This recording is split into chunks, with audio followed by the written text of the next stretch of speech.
Okay, so the first thing that we will want to do to find good sources for our papers is to go ahead and click on Library on the Eagle website. Normally, it will ask you to sign in somewhere in here, but what we need to do is click on the databases icon, and then let's just go ahead and click on the Atla Religion Database. Atla Religion Database. And if you have not yet signed in at this point, it will probably ask you to do so here before it actually takes you to EBSCOhost. So the first thing I want to do is show you how to find some good books that you can use for the historical, cultural, and genre aspects of your paper. So we're going to go ahead and choose the database that we want. We'll come back and talk about the Atla Religion database itself a bit later possibly, but what I want to do today, what I want to do right now is show you this, the eBooks Academic Collection, the eBooks Academic Collection. So let's go ahead and press OK. And then we are going to go ahead and click on Advanced Search. Advanced Search, okay? And let's just say that, hypothetically speaking, oh, goodness, let's pick a passage in the New Testament. So let's just say I'm doing Galatians chapter 5, verses 20 through 24. Okay, so let's just say Galatians, I think that's what I said, Galatians 5, 20 through 24. I actually need to write that down somewhere. So Galatians 5, 20 through 24, just so I don't forget it. Okay, so there are a couple of things that we can do to find really good resources. So the first thing that we're going to do is we're going to look for New Testament introductions or New Testament surveys, okay? You can also look for Bible atlases. You can look for all different kinds of things. So actually, let's start with that. So we'll take a look at a Bible atlas because those are oftentimes very, very helpful with historical, cultural context. We do want to have full text. For the publication date, we want to stick within the last 25 years. So right now, that would be 1995 to 2020. If it's the year 2021, then the year 1995 will shift to 1996 and on from there. Language, it depends on what languages you can read. Most people in these classes, it'll be English, but if you can speak or read other languages, that's totally great, and you can include those languages as well. And then we'll go ahead and we'll press search just to see what we can find. Okay, this atlas right here is very, very, very important, and it is very good. And one of the great things about this is if you find something that you like, I believe you can upload it to your folder. Let me look and see. I think you can. There's a way to do that. I'm not quite sure how to do that. Okay, so that folder is there, and my understanding is that you can save some things in there. But this is what I suggest that you do for all the resources that you use. This one is going to be really, really good, and you can actually download it, read through it, all that good stuff. It's very, very important. Okay, so that's going to be a good Bible atlas to use. Let's look at... you can look at different Bible dictionaries as well. So let's go ahead and take a look at Bible dictionaries. Several of these are going to be good. So I said that, if you're doing your passage and there's something about plants in it, this might be really good to use. If you're doing something in the Gospels, this is going to be really good to use. All those different types of things. This might be good to use. See, there's all different kinds of stuff in here. And here's how you can get an idea of whether or not these would be good for you. Take a look at the table of contents. Always, always, always take a look at the table of contents, and it will give you an idea of what is inside. And that will be really, really helpful for your papers. Okay, so we did Bible dictionary. Let's do Bible background, because that's going to deal more with history, culture, all that kind of stuff. So Bible backgrounds.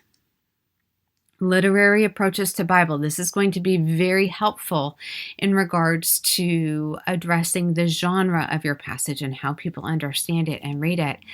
Oh, and look at this.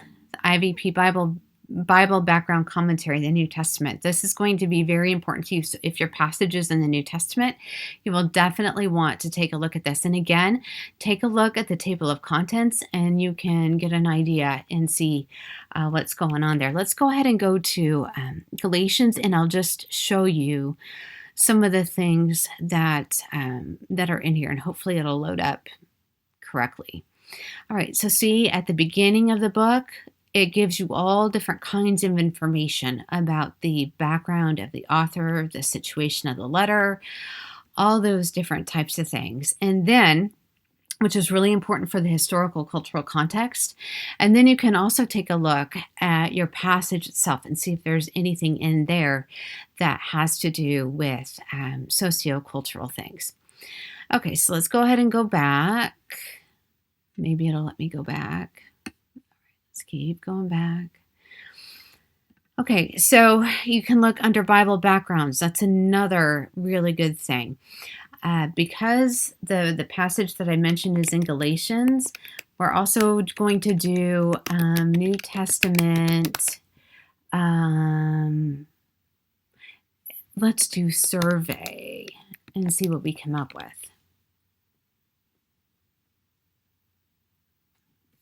Okay. And this one is going to be really good. Again, you can take a look at the table of contents, and it's going to give you some background information on all of the different books. You can do the same thing with the Old Testament too. But basically what you'll need to do is just scroll through these and find different resources that are addressing what you need, and then you can put them up in your folder. Okay, and so all of this is really, really great for historical, cultural context and also genre. So let's go ahead and take a look at commentaries as well. Galatians commentary. Okay, and all of our limiters are still there. So, and you can scroll through these. What you'll want to do is make sure that the commentaries that we're using are current. So again, just scroll through and see what you can find. There's going to be lots and lots of good stuff throughout all of this. So you should have no problem at all finding really good, solid resources to use for historical, cultural context and genre. Since we've already taken a look at books that would be really good to use, now what I want to do is show you some really neat ways to find some great academic articles that we can use. So we're going to go back to, and if you've already logged out of the library, log back into the library, go into EBSCOhost, just like what we did with the academic books. We're going to go ahead and click on Choose Databases, and this time we are going to do the ATLA Religion Database. Okay, so that is already clicked, so we'll just go down here and click OK. All right, so this is going to be helpful, especially for the exegesis section of your paper. So what we're going to do is we're going to do an advanced search. Okay, and we'll do full text again. Year published, 1995 to 2020. And depending on what year it is, you may need to adjust that. The goal is to keep it within the last 25 years. We do want scholarly, peer-reviewed journals. That is what we are looking for. And let's see if there's anything else in here that we need to click. Let's go ahead and press search, and then there's something else that I want for us to take a look at. Okay. So we're going to go ahead, and since I said my passage is in Galatians, we're going to go ahead and just take a look at what they have for Galatians. And we're going to go ahead and click search. Okay, so we have our limiters that we already stated right over here, but there's something else that we need to do. Also, we do not want reviews. We do not want reviews. So you're going to want to click on academic journals, okay, because we don't want book reviews. Okay, so we can see that there's a lot here on Galatians. There's like 532 different articles to take a look at that have been written in the last 25 years. So this is one way to do it. You can also include the passage itself. So I said it is, for mine, my hypothetical one, so Galatians chapter 5. Let's try to keep it within the chapter, because oftentimes what articles will do is they'll give a little bit larger context. So if we stick with just the passage itself, it's not going to give us as good of information. So let's go ahead and click search here. Okay. Oh, and it looks like there's some in different languages, and I can read a lot of languages, but I cannot read this one. And you can see that there's some different things here that have to do with Galatians chapter 5. Okay. And you can look through those and see if there's anything that is helpful to you in there. Now, another way to do this, which I think is so cool, is you can also go up to the scriptures right here and click on it. Okay. And then we can scroll down to the book that we're looking at.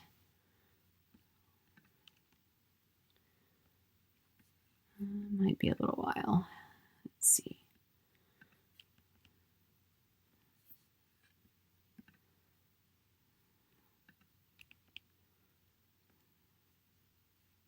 Here we go. And we'll click on expand with Galatians. And then you can see all of the chapters. And so the passage that I'm taking a look at is in chapter 5. So I can click on chapter 5, and every single resource that fits the criteria that I have asked for is going to show up here. Okay. So we will want to go back to these limiters. So we want to limit it to the full text. We do want to limit it to scholarly peer-reviewed journals. And we just want the academic journals. So now there are 84 articles that address Galatians chapter 5 that we can take a look through. Okay. If we wanted to go even further than this, which as you can see, you're going to have plenty of resources here to work with. Another option that we could do is to go back to scriptures and then go to Galatians, which it's a couple of pages over. Scroll down a couple pages over. Okay, it's more than a couple pages over. Okay, so we'll do expand again. Under Galatians, go to the chapter and click expand, and I can look at specific verses. Okay, so we said that my passage hypothetically starts at verse 20. So I'm just going to go ahead and click here and see if there's anything at all on Galatians chapter 5, verse 20. And again, we're going to want to limit it to the full text and to scholarly peer-reviewed journals. And we're going to want to move this up to 1995 to make sure that it stays within our framework. And let's see if there's anything else. Just academic journals. Okay, and there are 13 in here that take a look at that verse at some point in their writing. So these types of resources, the articles and things like that, are going to be really good for the exegesis section of your paper. You may find some historical cultural things in these articles. You may find a little bit of genre, but you're going to find some really good exegesis stuff in here. And you'll also find some good exegesis stuff in the commentaries that you're taking a look at as well. This right here is a shortened version, an extremely shortened version of the 9th edition of the Turabian style manual, What's ideal is to actually have this book, whether it's ebook or physical book. And what you'll want to do is if you receive this book, if you purchase this book, you'll want to focus and hone in on chapters 15, 16, and 17 of this Turabian style manual. So you'll notice that there are two different guides within the Turabian style manual to use. We are using the notes and bibliography style. Okay, so just remember, notes and bibliography style. Incidentally, this right here is where we're at.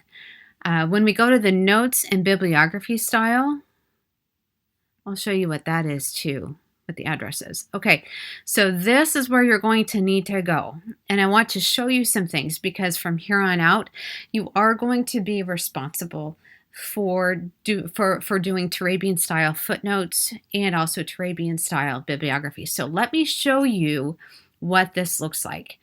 So let's just start here with the book. Okay, so we have two different examples here. One is a book by one author, one is a book by two authors. Okay, when you do your footnote for the very first time a book is being used, for the very first time, this is what it should look like if it is one author. This is what it should look like if there are two authors or more. Okay, so that is what the initial footnote for the resource should look like. It should look like that. Just the numbers. These words should not be there. It's just the number. Okay.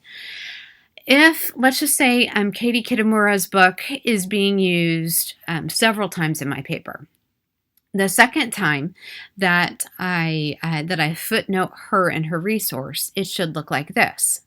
So it is just her last name, shortened title, and page numbers.